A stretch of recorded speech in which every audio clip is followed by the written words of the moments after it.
We begin with Supreme Court nominee Brett Kavanaugh testifying before the Senate Judiciary Committee on Thursday, following testimony from Christine Blasey Ford, the 51-year-old research psychologist and professor who claims that Kavanaugh pinned her down to a bed, groped her, and tried to remove her clothes at a high school party in the 1980s. There's a lot to say about the hearing itself, which spanned nearly 9 hours, but several photos are going viral from the hearing, getting a lot of response on both sides. TV writer Aaron Fullerton noted an eerie similarity to a scene from The Handmaid's Tale Season 2, tweeted out an image from the hearing paired with a photo from the show of Gilead's Council. That's a group of powerful white men who control the laws and the women in society, making a comparison there. Obviously, his original post now has nearly 10,000 likes and almost 5,000 retweets.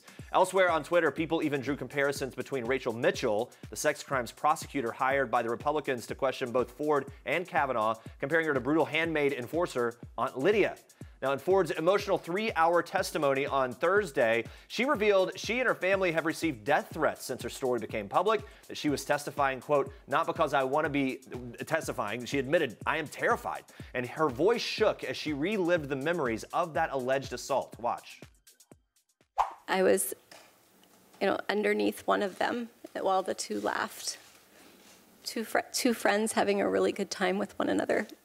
Dr. Ford, with what degree of certainty do you believe Brett Kavanaugh assaulted you?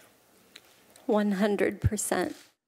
Now, she added, it's not my responsibility to determine whether Mr. Kavanaugh deserves to sit on the Supreme Court. My responsibility is to tell you the truth. Now, during his testimony to follow, Kavanaugh countered, saying he was, quote, 100% certain that he was not Ford's attacker, and he defended his innocence. Watch.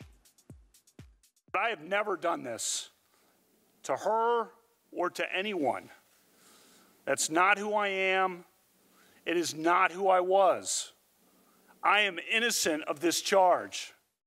Kavanaugh concluded his lengthy testimony with this declaration. He said, I swear today under oath before the Senate and the nation, before my family and God, I am innocent of this charge. The accusations have delayed Kavanaugh's Supreme Court confirmation process, with the Senate Judiciary Committee moving to speed up the process by scheduling a vote on his nomination Friday at 1:30 p.m. Eastern. The committee is currently meeting ahead of that vote, with at least 5 Democratic senators making headlines. They walked out of the room in protest during and shortly after Chairman Chuck Grassley's opening statement. We'll keep you posted on this on People.com.